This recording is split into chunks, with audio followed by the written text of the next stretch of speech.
You know, when LeBron made that call, I saw a dynasty fly out the window. I didn't blame him, but I knew that was a 10-year team. It was just a sad day for me and for our franchise because I wanted that dynam. Pat Riley looked LeBron James straight in the eyes and said the words nobody in basketball had the nerve to say out loud. You ran away when it got hard. Let that sit for a minute. Not a hot-take artist chasing clicks, not a podcaster looking for drama, not some retired bench player trying to stay relevant. This was Pat Riley, the most decorated executive the NBA has ever seen, the architect of dynasties, the man who built the very machine LeBron used to collect championships. And now he was finally pulling the curtain back and saying what had been locked behind closed doors for years. This is the kind of conversation that never fully leaks to the mainstream, but when it does, it shakes everything. What you're about to hear isn't just gossip, it's the full story, the real exchange, the one that makes you look at LeBron James differently, not just as a superstar, but as a man. Because this stopped being about basketball a long time ago. This is about loyalty, about pride, about what happens when the greatest player of his generation looks a legend in the face and chooses the easier road. Stay with me, because this runs deeper than people realize. As Riley admits, I had 2 to 3 days of tremendous anger. I was absolutely livid, which I expressed to myself and my closest friends. My beautiful plan all of a sudden came crashing down, and that team in 10 years could have won 5 or 6 championships. But I get it. I get the whole chronicle of LeBron's life. He did the right thing. I just finally came to accept the realization that he and his family said, you'll never ever be accepted back in your hometown if you don't go back to try. To understand why Riley's words hit so heavy in 2025, you've got to rewind to the beginning, back to when this partnership felt like destiny, back when it looked like 2 powerful forces were about to run the league without mercy. When LeBron chose Riley's organization, it wasn't just free agency, it was a statement, a loud one. LeBron had been searching for his identity for years, the kid from Akron, carrying sky-high expectations since he was 17, labeled the chosen one before he could even legally toast with champagne. He tried doing it his way before, and it didn't work. The finals losses, the endless criticism, the not one, not two jokes that followed him everywhere, every headline chipped away at him. Then there was Pat Riley. Riley isn't some regular executive sitting behind a desk. This is a man whose fingerprints are on more championships than most franchises will ever touch.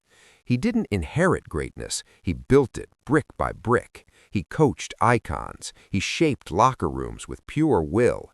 He has forgotten more about winning than most people in the league will ever understand.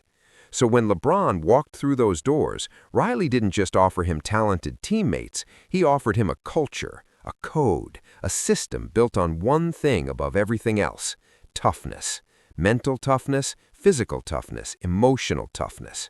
Riley's whole identity screams one message: winning is not supposed to feel good.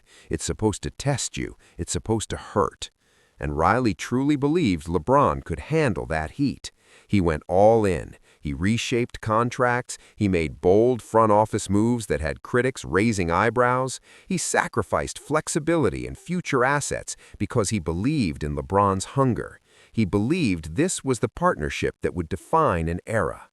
And for a bright, electric stretch of time, it worked. The banners went up, the parades rolled through the streets, champagne sprayed everywhere. The legacy was being written in real time.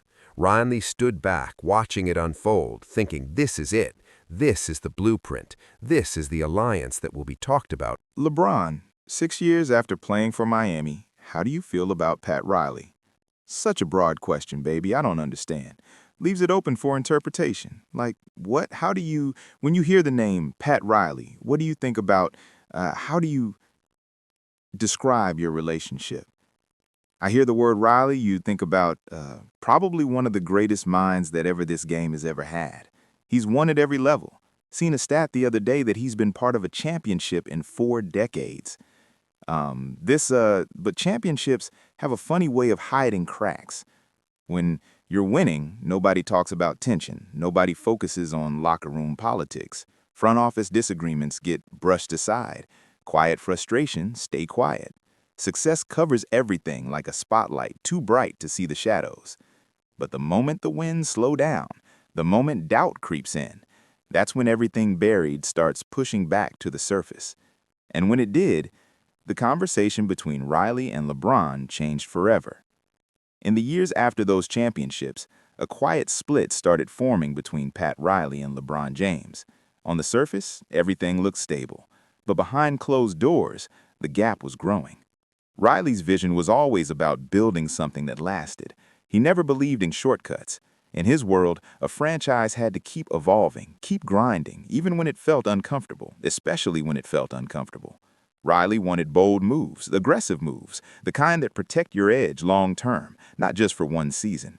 He expected everyone, including LeBron, to trust the process, even if the roster wasn't perfectly polished at every moment. But LeBron had a different outlook. People close to both sides, the ones who sat in those meetings, described tension building slowly, month after month. No shouting, no chaos, just a steady drift. LeBron wanted certainty. He wanted the roster stacked in a very specific way around him. He wanted reassurance about the future. But Riley doesn't deal in guarantees. He understands the league shifts fast, injuries happen, cap space tightens, stars change their minds. He wasn't about to promise something he couldn't control. Meetings ended with handshakes, but no real agreement. Conversations circled the same points again and again, and quietly and private, a thought started to surface. LeBron wasn't fully bought into Riley's long-term plan anymore. Riley kept pushing forward. He kept coming back to the table. He kept trying to meet halfway. LeBron kept creating distance. Then one day, without the kind of direct face-to-face conversation Riley demanded inside his organization, LeBron was gone. That's the part people rush past because it's uncomfortable. LeBron James didn't leave in a way that matched the partnership they built. He didn't sit down with Riley and say clearly, "This isn't working for me." He didn't lay it out eye to eye. There was no deep, honest breakdown. For a man like Riley, that mattered more than headlines. Transparency was part of the code. Instead, Riley found out like the rest of the world did. Imagine what that felt like for someone wired like Pat Riley. His whole identity is built on directness, on loyalty, on handling business face to face, even when it stings. In his world, relationships inside the organization are sacred. If there's a problem, you say it. If you're leaving, you say it. You don't disappear. But in Riley's eyes, LeBron disappeared. People around Riley describe what happened next as a cold, controlled fury. Not loud, not dramatic. Riley doesn't slam doors, he doesn't rant. He gets quiet, still, and somehow that silence feels heavier than yelling ever could. In that stillness, he reportedly said something that stayed locked in that room for years. He didn't leave because it wasn't good enough. He left because it got hard. Those words didn't leak, they didn't trend. They just sat there, frozen in time. Here's what separates Riley from most executives who feel burned.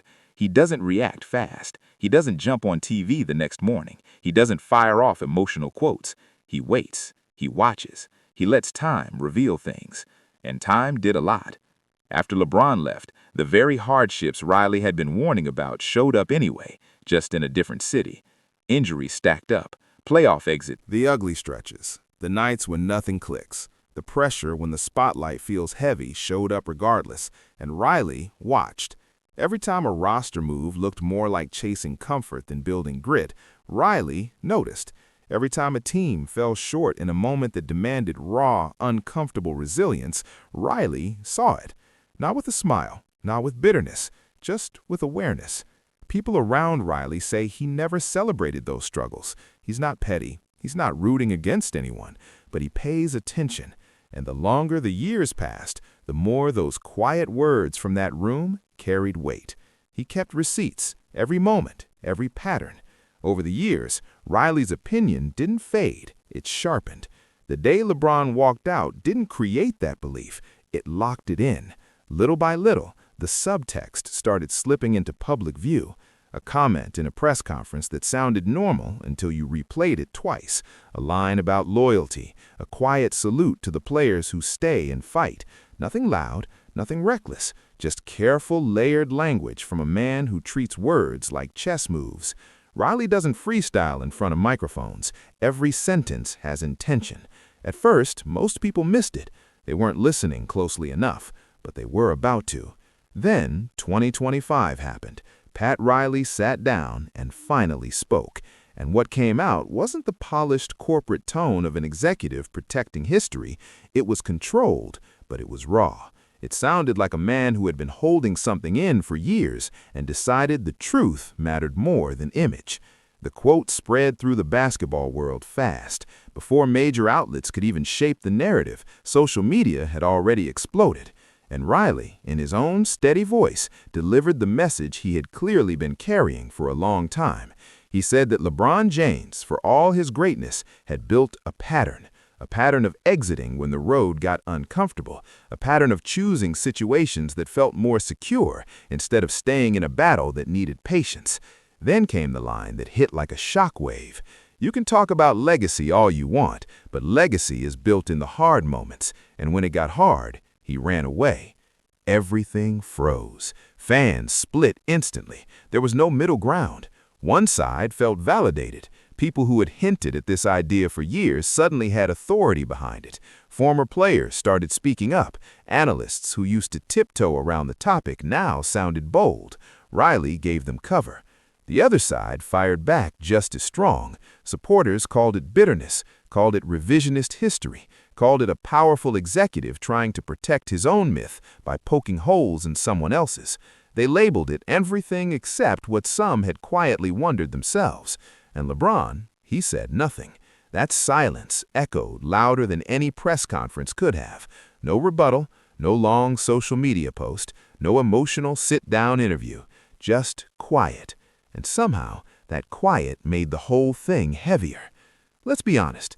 LeBron James is one of the greatest players to ever step on a basketball court. That's not debate material. The numbers are historic. The longevity is almost unreal. 2 decades at the top of the sport. Championships, records, finals runs. Nobody is erasing that. But legacy isn't just math. It's memory. It's narrative.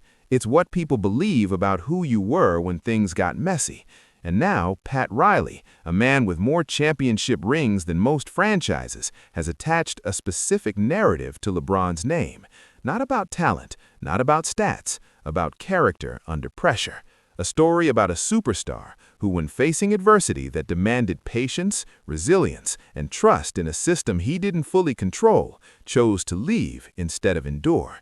That's the claim, and the reason it won't fade in a normal news cycle is simple. It connects to moments people already remember. It connects to decisions that sparked debates long before Riley ever spoke publicly. How many times did LeBron face a roster that wasn't perfect, a front office he didn't fully agree with, a championship path that looked longer and rougher than expected? And how many times did he decide to relocate instead of ride it out? Riley isn't pointing at one exit. He's pointing at a mindset, a pattern under pressure. Whether you agree with him or not, the question he put on the table is massive. It's not about jump shots or playoff stats. It's about identity.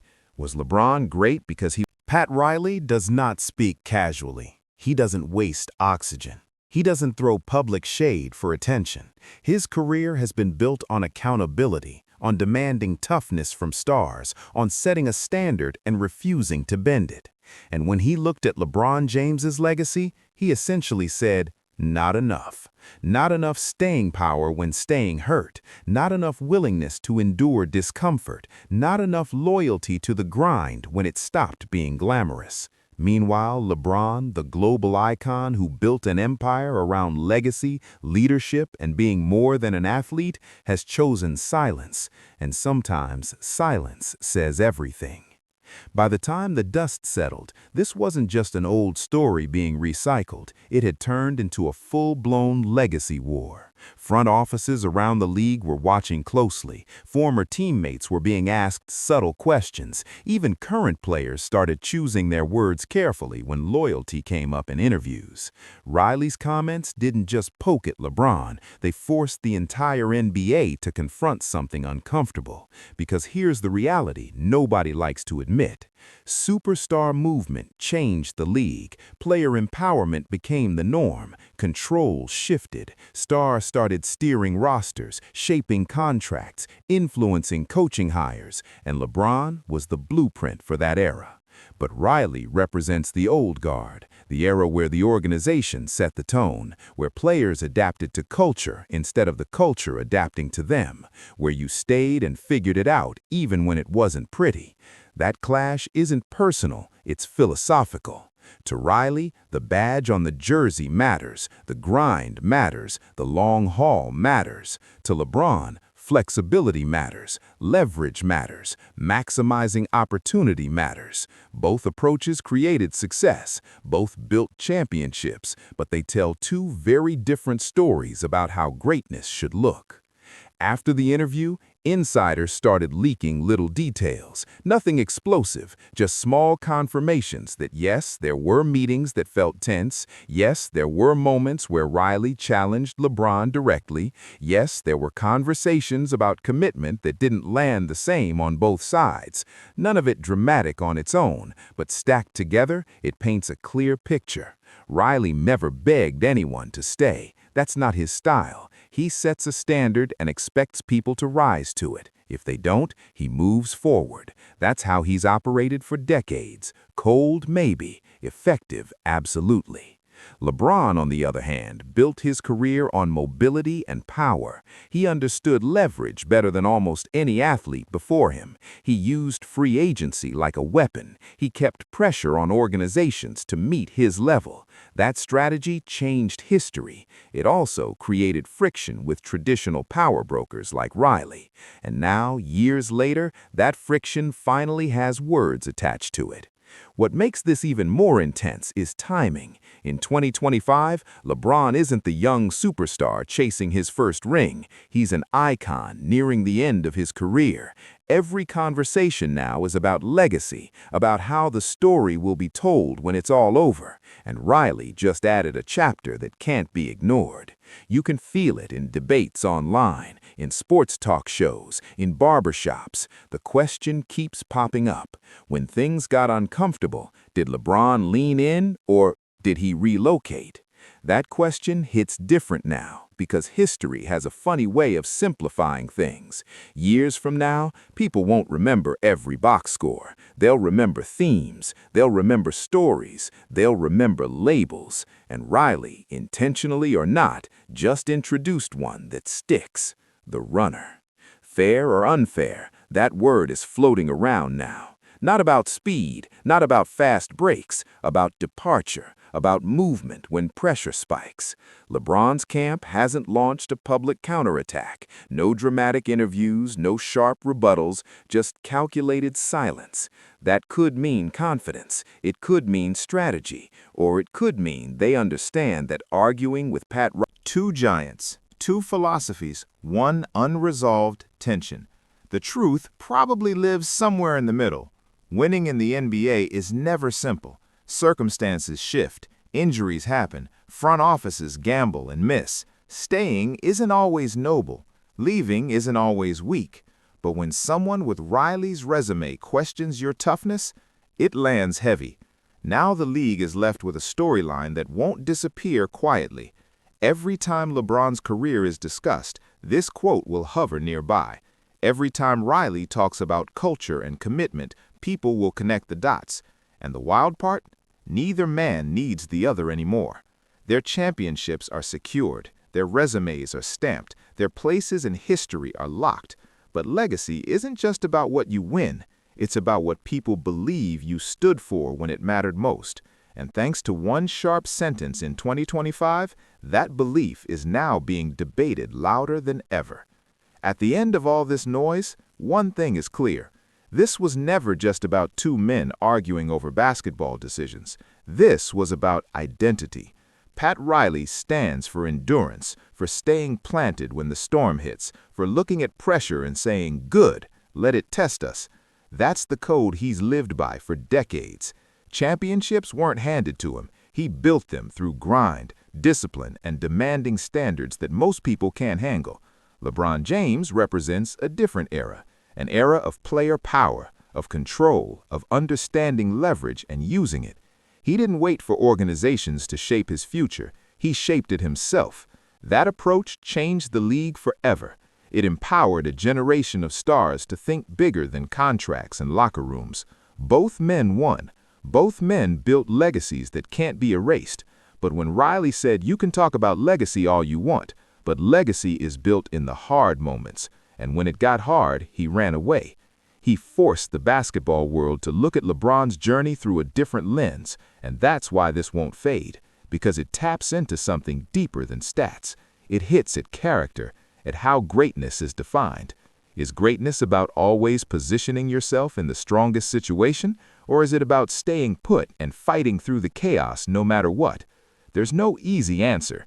Some fans will always say LeBron was smart, that he made calculated moves to maximize championships and extend his prime. Others will say true greatness means planting your flag and riding it out when things get ugly. Both arguments carry weight. Both have receipts. But here's what makes this story powerful. It's unfinished. LeBron's career isn't just numbers on a page. It's still being interpreted in real time. Every interview, every playoff run, every decision, they all add layers. And now Riley's words are part of that permanent record. Years from now, when documentaries break down this era, this moment will be in there. The quote, the reaction, the silence, because it captures a clash between two basketball ideologies that defined a generation. Old school loyalty versus modern mobility. Endurance versus strategy. Stay and fight versus move and reset. And maybe that's the real takeaway. Not that one man is right and the other is wrong, but that greatness looks different depending on who's telling the story. Riley told his version, calm, direct, unapologetic. LeBron told his through actions, through championships, through business moves, through influence that stretched far beyond the hardwood. Now it's up to history to decide which version resonates louder. But one thing is certain. That single sentence in 2025 cracked open a conversation that's not closing anytime soon. Every debate about legacy, every ranking of all-time greats, every heated sports talk argument will circle back to that tension. And that's what makes sports powerful. It's never just about the scoreboard. It's about pride,